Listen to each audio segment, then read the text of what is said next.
바울은 빌립보서 3장 1절에서 나의 형제들아 주 안에서 기뻐하라 라고 말씀을 하고 있습니다. 빌립보서는 기뻐하라 라는 말씀을 자주 하고 있어요. 그래서 기쁨의 서신이라고도 불리는데 3장 1절에 보니까 나의 형제들아 주 안에서 기뻐하라 라고 말하고 있어요. 그냥 기뻐하라는 게 아니고 주님 안에서 기뻐하라 라고 말씀을 하고 있습니다. 우리가 잘 알고 있는 말씀이에요. 그런데 주님 안에서 기뻐하라는 게 뭘까? 그냥 기뻐하는 게 아니고 주님 안에서 기뻐하는 게 뭘까요? 왜 바울은 주 안에서 기뻐하라고 했을까요? 그리고 왜 바울은 주 안에서 기뻐하는 것이 빌립보 교인들에게 안전하다고 했을까요? 무엇이 안전하다는 것일까요? 우리가 그런 것들을 잠깐 생각을 해보고자 합니다. 주 안에서 기뻐하라는 것이 뭘까요? 그냥 우리가 일반적으로 생각하면 이 세상적인 것 가지고 기뻐하지 마라. 육체적인 것 때문에 즐거워하지 말라. 영적인 걸 가지고 기뻐하라. 하나님의 은혜를 가지고 기뻐하라. 이런 뜻으로 우리가 볼 수 있어요. 세상적인 것으로 기뻐하는 것은 오래 못 갑니다. 예를 들어서 제가 좋아하는 어떤 물건을 샀어요. 야, 내가 꿈꾸던 물건을 샀다. 기분 좋아요. 근데 한 달 동안 좋아하기는 힘들어요. 조금 지나면 그냥 익숙해져요. 맛있는 음식을 먹는다. 오늘 맛있는 음식 먹어서 너무 행복해. 다음날 또 배고프고 그냥 잊어버려요. 오래 못 가요. 그런데 하나님 주신 영적인 은혜는 그냥 환경이 어쨌든지 간에 계속해서 가는 거니까 세상적인 것, 육체적인 것, 물질적인 것 때문에 기뻐하지 말고 영적인 것, 하나님께 받은 은혜를 기뻐하고 즐거워하라 라는 그런 뜻으로 우리가 받아들일 수가 있어요. 그런데 이렇게 두리뭉실하게 알기보다 좀 더 정확하게 알고자 한다 그러면 이어지는 뒷구절들을 살펴볼 필요가 있어요. 그러면 바울이 주 안에서 기뻐하라는 것이 무슨 뜻인가 조금 더 명쾌해질 수 있어요. 뒷구절 이어지는 2절 3절 보면 이렇게 말씀하고 있습니다. 개들을 삼가하고 행악하는 자들을 삼가하고 몸을 상해하는 일을 삼가라. 하나님의 성령으로 봉사하며 그리스도 예수로 자랑하고 육체를 신뢰하지 아니하는 우리가 곧 할례파라 라고 말하고 있어요. 그러니까 이런 말씀들을 감안해 보면 주 안에서 기뻐하라는 것은 이런 뜻인 것 같아요. 먼저 뭐뭐 하지 말라라는 의미가 있는 것 같아요. 육체를 자랑하지 말라라는 거예요. 세상적인 것 자랑하지 말라는 거예요. 그러면 바울이 말하고 있는 세상적인 것이 뭘까? 바울이 말하고 있는 육체를 자랑하는 게 뭘까라는 것이에요. 그것은 할례예요. 할례. 유대인들이 받은 육체의 할례. 그건데 그 육체의 할례 받은 것을 자랑하지 말라. 육체의 할례 받은 것 때문에 기뻐하지 말라. 지금 그 얘기를 하고 있는 거죠. 그러면은 뭘 기뻐해야 되는가? 주 안에서 기뻐하라 그랬잖아요. 주 안에서 기뻐하라는 건 뭔가? 예수님을 믿게 된 것을 기뻐하라는 거죠. 성령 받은 것을 기뻐하라. 구원 받은 것을 기뻐하라. 죄 용서 받은 것을 기뻐하라. 이것이 주 안에서 기뻐하라라는 그런 뜻으로 우리가 이해해 볼 수 있다는 거죠. 그러니까 더 나간다면 나는 육체의 할례를 받지 않았지만 마음의 할례를 받았다라는 것으로 기뻐하라. 그런 뜻으로 우리가 받아들일 수가 있는 것입니다. 그러면 왜 바울은 주 안에서 기뻐하라고 계속해서 반복해서 말하고 있는 걸까요? 지금 빌립보 교회에 세상적인 것을 자랑하는 사람들이 들어왔다는 거죠. 육체적인 것을 자랑하는 사람이 들어왔다는 거죠. 그러니까 육체적으로 할례 받은 것을 큰 자랑거리로 여기는 사람들이 들어왔다는 거예요. 그래서 니네들 예수 믿는 다음에 할례 받았어? 그렇게 물어보는 거예요. 그럼 유대인들은 할례를 다 받았지만 난 8일 만에 할례를 받으니까 받지만 이방인들은 그런 그 문화 속에 속해 있지 않았잖아요. 아니 안 받았는데 그러면 그들이 이제 말하는 거 우리는 할례를 받았다. 하나님의 백성이라는 표다. 니네들도 예수만 믿은 것 갖고 안 되고 할례 받아야 돼. 이런 식으로 지금 말하고 있는 것입니다. 그래서 이 할례당이 교회에 들어와서 교회를 어지럽히고 있는 겁니다. 오늘날로 말한다면 이단들이 교회에 침투해서 멀쩡하게 교회를 잘 다니는 성도들에게 구원을 받았느냐, 언제 받았느냐, 그러면서 14만 4천에 들어갔느냐, 막 이러면서 질문을 던지고 사람들을 혼란스럽게 만들고 있는 것과 같은 이치다라는 거죠. 그러니까 이단들을 조심하라고 바울은 경계하고 있습니다. 바울은 그들을 가리켜서 할례파, 할례당이라고 하는데 그들을 조심하라고 2절에서 이렇게 말합니다. 개들을 삼가하고 행악하는 자들을 삼가하고 몸을 상해하는 일을 삼가하라. 그러니까 바울은 이 할례파, 할례당들을 가리켜서 개들이라고 했고 행악자들이라고 했고 몸을 상해하는 자들이다 라고 이렇게 말하고 있습니다. 그들을 삼가라, 그들을 조심하라, 그들 따라가면 안 된다 라고 지금 말하고 있는 거죠. 이단들에게 속으면 안 된다, 정신 차려, 이렇게 지금 경고하고 있습니다. 그러면 바울이 이토록 혐오하는 할례당들은 어떤 이단일까요? 그들은 할례를 굉장히 중요하게 여기는 거예요. 그 이유는 그들 대다수가 유대인들이기 때문에 그래요. 유대인들은 할례를 아주 소중하게 생각해요. 자기들이 하나님의 백성이라는 표 생각하고 구원받은 표라고 생각을 하는 거예요. 그런 유대인들이 예수를 믿게 됐어요. 그러면은 이 할례의 의미를 다 잃어버린 게 아니고 할례의 중요성을 그대로 믿으면서 거기다가 예수님을 믿은 거예요. 할례의 의미를 포기한 게 아니고 할례의 의미를 다 인정하면서 예수를 믿은 거라는 거예요. 그들이 와서 이방인들을 보니까 저것들이 예수를 믿기는 믿는데 할례는 안 받았다는 거죠. 그러니까 너희들도 우리처럼 하나님의 백성이 되려고 하면은 할례를 받아야 돼. 너희들도 우리처럼 구원을 받으려면은 할례를 받아야 돼. 이렇게 된 거예요. 그러니까 예수님을 믿는 것 갖고는 부족하고 거기에다가 할례까지 받아야지 뭐 구원의 완성이 돼. 뭐 이런 식으로 지금 그들은 교리를 전파하고 가르치고 있는 거예요. 그들이 할례를 그렇게 중요하게 생각하는 것은 할례를 중요하게 생각하는 유대 문화권 속에서 살아왔기 때문에 그들에게는 할례가 굉장히 중요하게 여겨졌던 거예요. 그런데 이방인들에게는 전혀 그게 뭔지도 모르는데, 그죠? 그 할례를 지금 전하고 있다라는 거죠. 오늘날 우리나라에도 그런 이게 뭐 6월절 막 하는 데 있잖아요. 어떻게 지하철에 가니까 뭐 6월절을 막 알아야 됩니다. 뭐. 그런데 예수 믿는 사람들, 교회 다니는 사람들 중에서도 6월절이 뭔지 모르는 사람들이 꽤 많이 있을걸요. 그죠? 그런데 안 믿는 사람들이 얼마나 알겠어요? 근데 6월절에 알아야 된다라고 이렇게 그들은 생각할 때는 6월절을 지켜야지 구원받는다라고 생각하는 거거든요. 그러니까 유대인들이 이거 할례당들이 할례를 받아야지 구원받는다라고 생각하는 것처럼 오늘날 어떤 사람들은 구원받는 날짜를 알아야지 구원받는다. 뭐 6월절을 지켜야지 구원받는다. 고기를 뭐 피자 먹으면 구원 못 받는다. 뭐 그런 사람들이 지금도 있지 않습니까? 그러니까 그때도 그런 사람들이 있었다라는 것이에요. 그런데 이 할례를 받아야지 구원받는다라는 것은 복음과 완전히 이 반대되는 것입니다. 복음은 무엇입니까? 예수 그리스도를 믿으면은 죄를 용서받고 구원을 받는다는 거잖아요. 오직 믿음으로 구원받는다는 거잖아요. 내 착한 선행으로 구원받는 게 아니고 오직 믿음으로 구원받는다는 것이 복음이잖아요. 그런데 이들은 예수를 믿는 것 갖고는 부족하고 할례를 받아야 된다. 6월절을 지켜야 된다. 구원받은 날짜를 알아야 된다. 14만 4천에 드려야 된다. 뭐 이런 식으로 지금 얘기하고 있는 거잖아요.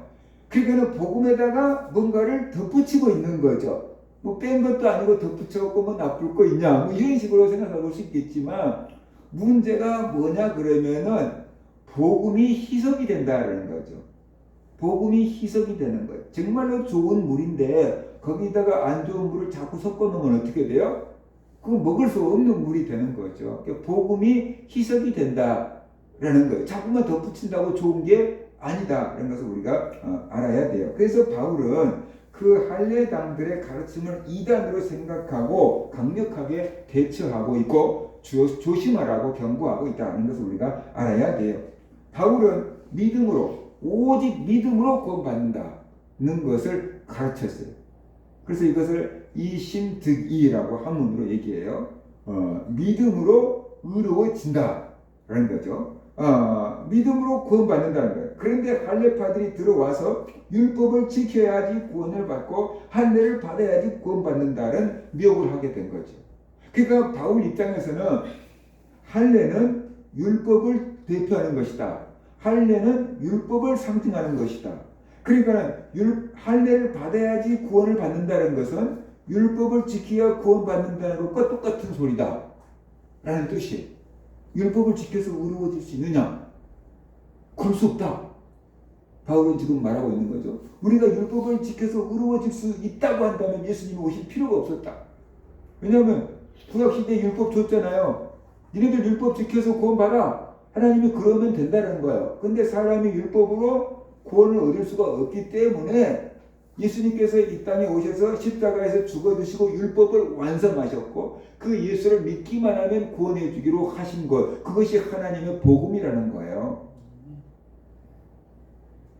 그런데 할례파들이 들어와서 율법을 지켜야지 구원받고 할례를 받아야지 구원받는다라고 사람들이 지금 미혹하고 있는 거잖아요. 그러니까 이것은 하나님의 복음과 완전히 반대되는 거다. 이건 이단 사설이다. 그래서 그들에게 미혹되면 안 된다라고 지금 바울은 말하고 있는 겁니다. 2000년이 지났습니다.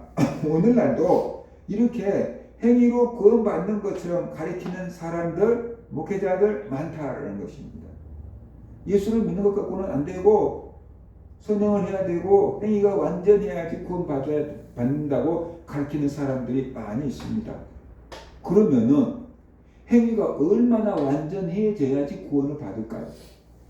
율법을 1.1획도 어기지 않고 다 지켜야지 행위가 완전해지는 걸까요?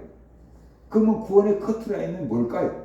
그것들이 말하는 구원의 커트라인, 행위는 도대체 어느 정도까지 되어야지 구원을 받을 수 있을까요? 그렇게 행위가 완전해야지 구원받는다고 하는 사람들은 그러면 자기 행위는 완전할 수 있을까요? 하나님 앞에서? 그 마음으로도 보이지 않고 없을까요? 그냥 들어보면 맞는 말 같은데 따지고 들어가 보면은 그러면 도대체 누가 구원을 받을 수 있느냐? 그렇게 행위로 구원을 받을 수 있다고 한다면 주님께서 왜 믿음을 강조하실까를 우리가 한번 생각해 봐야 된다는 것입니다. 그래서 오늘날에도 믿음만 갖고는 안 되고 행위가 완전해야지 구원을 받는다라고 말하는 사람들이 있는데 그냥 들으면 아주 그럴싸해 보고 좋아 보입니다.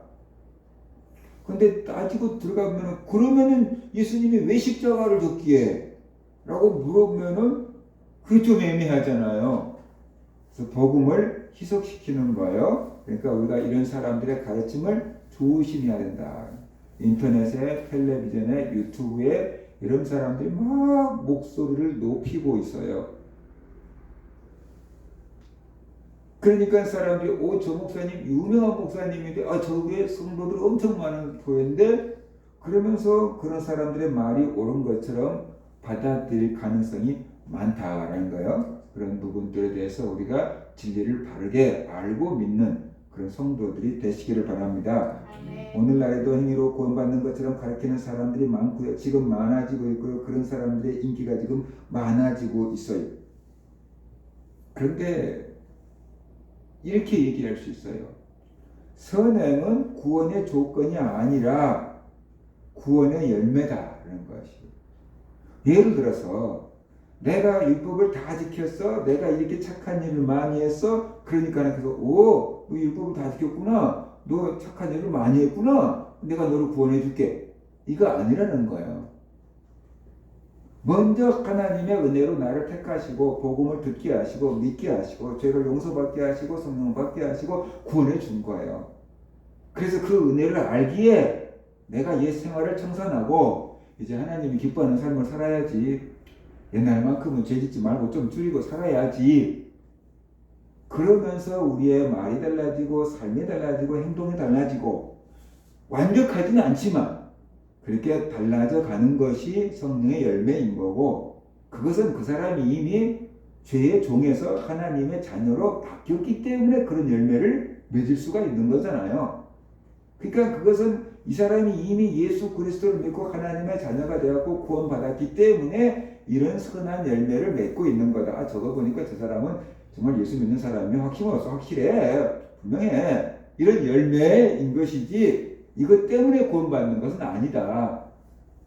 라는 것을 우리가 알아야 된다. 라는 것이. 생각을 해보세요. 내가 돈이 많아요. 그러니까 이제 나이도 많고, 그러니까 자녀들이 우리 아버지 몇 년 사시겠어.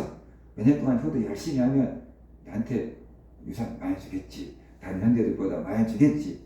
그런 마음을 가지고 저한테 막 효도를 막 열심히 해요. 근데 그건 진짜 사랑일까요?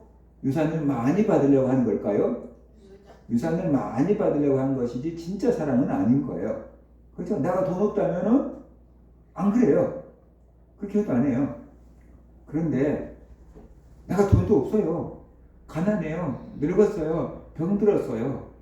그런데 자녀들이 우리 아버지가 우리에게 떼어고 다니고 병들면 병원 데리고 가고 정말 사과도 깎아 먹이고 이렇게 저렇게 사랑으로 많이 돌봐줬으니까 이제 병들고 연로하신 아버지 내가 밥상도 차려주고 라면이라도 끓여드리고 그래야지 내가 받은 은혜 보답해야지. 그런 마음으로 라면 한 그릇이라도 끓여준다고 한다면은 그건 진짜 사랑으로 하는 걸까요? 돈 보고 하는 걸까요? 사랑으로 하는 거예요. 그러면 부모가 볼 때 내가 돈이 많으니까 아빠 뭐 드시고 싶은 거 없어요? 그리고 막 맛있는 거 막 이렇게 떡 이렇게 막 사온 것보다 돈도 없는데 가난한데 아빠 라면이라도 끓여드릴게요. 김치에 라면 하나 끓여준 것이 어떤 의미에서 부모의 마음에 감동을 줄 수 있지요. 하나님은 그런 믿음을 원하신다. 하나님 내가 바르게 살았잖아요. 너만큼만 살아보라 그래요. 내가 이렇게 선한 사역을 많이 했다고요. 나 구원해 주셔야 되잖아요. 이런 자녀가 하나님 보시기에 기쁘겠습니까? 아니면 하나님 나는 아무것도 아닙니다. 죄인입니다. 그런데 나 같은 것을 택해서 구원해 주시니까 감사합니다. 내가 하나님께 받은 은혜를 어떻게 감당할 수 있겠습니까? 어떻게 10,000분의 1이라도 감당할 수 있겠습니까? 그런데 그냥 할 거 없어서 이거라도 합니다 하고 그냥 감사한 마음으로 교회 청소라도 한다 그러면 하나님께서 그 자녀를 더 기뻐하시겠습니까? 누구를 원하시겠습니까? 그러니까 선행을 하지 말라는 게 아니에요. 율법을 일부러 어기라는 게 아니에요. 사람은 율법을 다 지킬 수가 없어요. 그러니까 율법을 지켜서 구원 받을 수는 없다는 거죠. 율법을 지키는 것, 선행이 구원의 조건으로 되면 구원 받을 사람이 없다는 거예요. 의인은 없나니 하나도 없다고 그랬잖아요. 모든 사람이 죄를 지었으면 하나님 영광에 이르지 못했다고 그랬잖아요.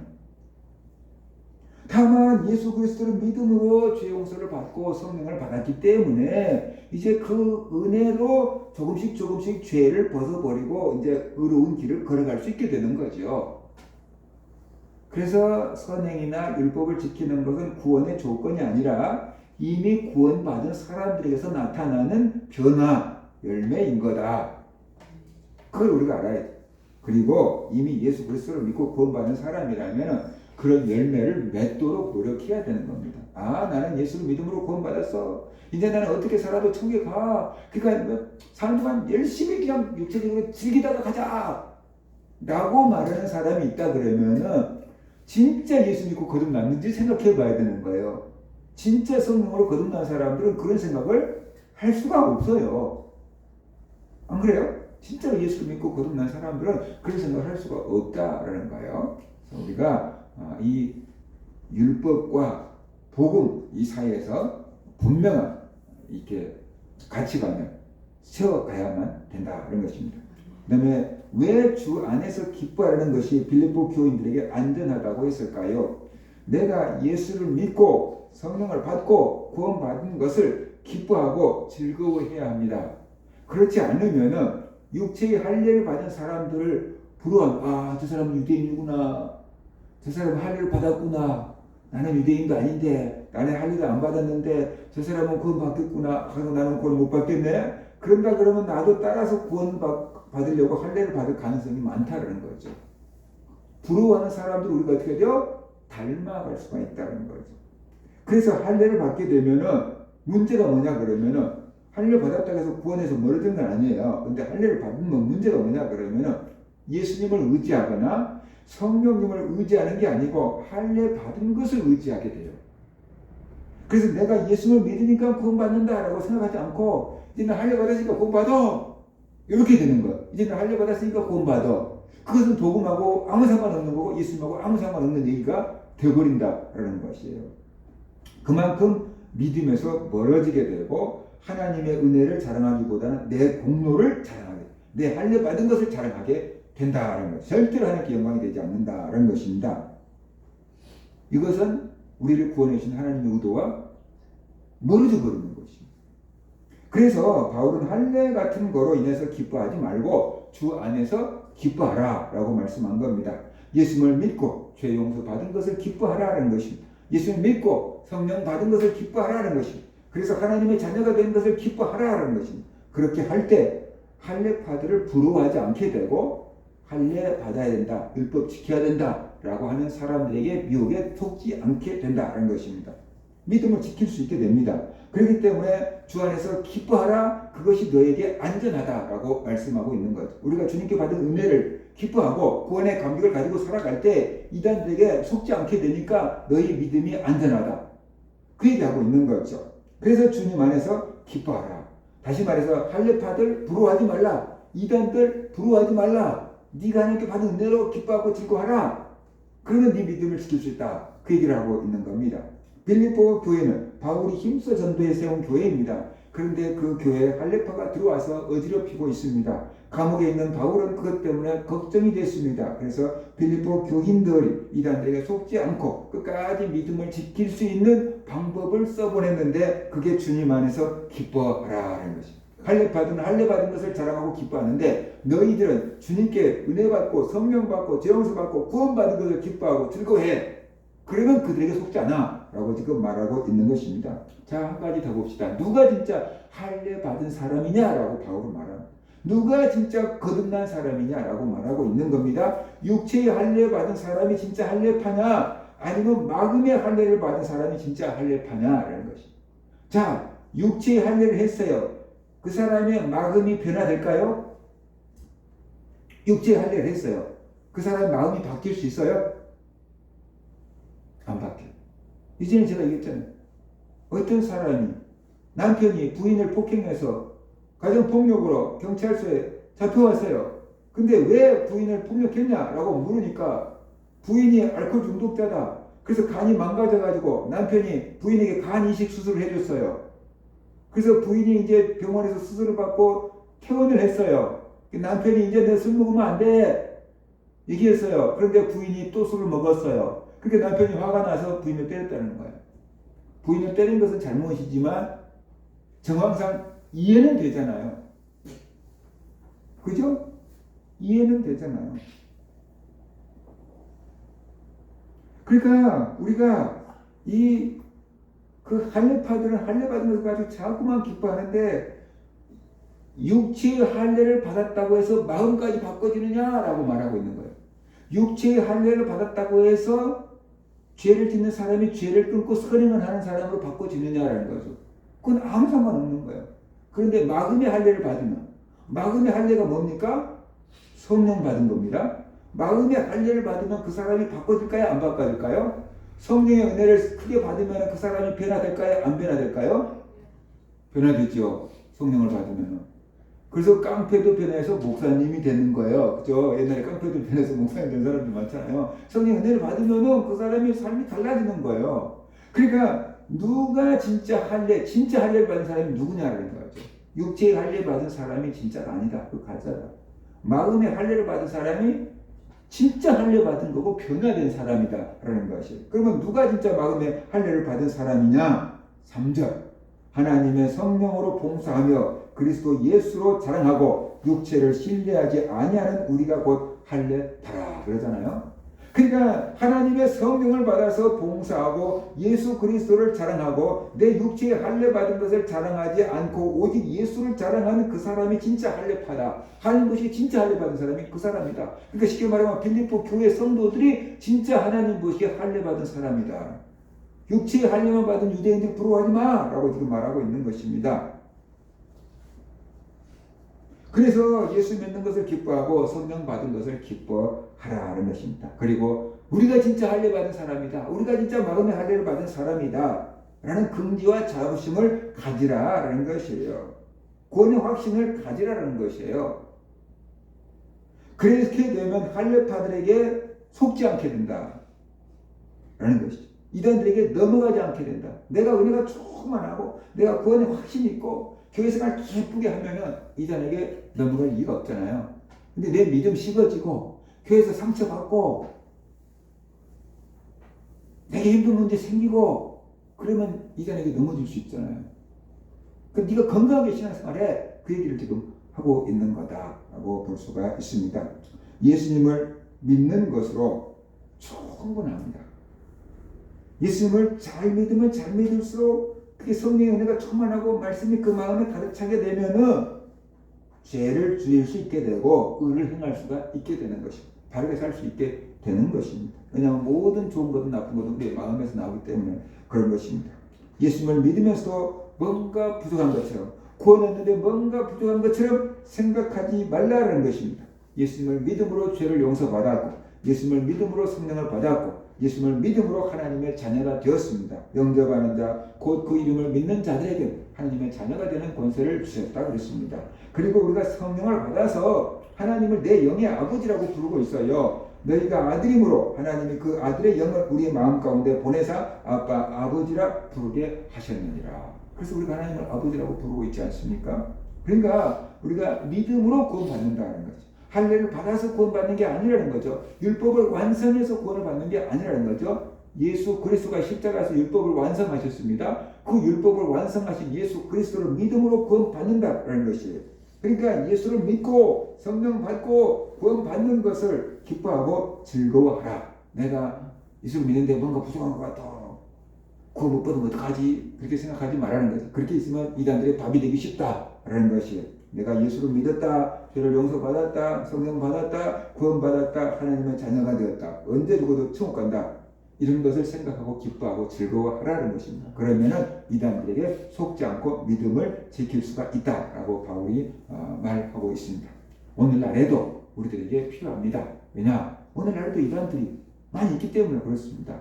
그래서 우리가 구원은 오직 예수 그리스도를 믿는 믿음으로 받는 거다라는 것을 확실하게 붙잡으시고 그 이래저래 구원받는다라고 하는 그 사이비 이단들의 말에 흔들리지 않고 믿음을 지키며 살아가는 그런 성도들 되시기를 주의 이름으로 축원합니다. 아멘.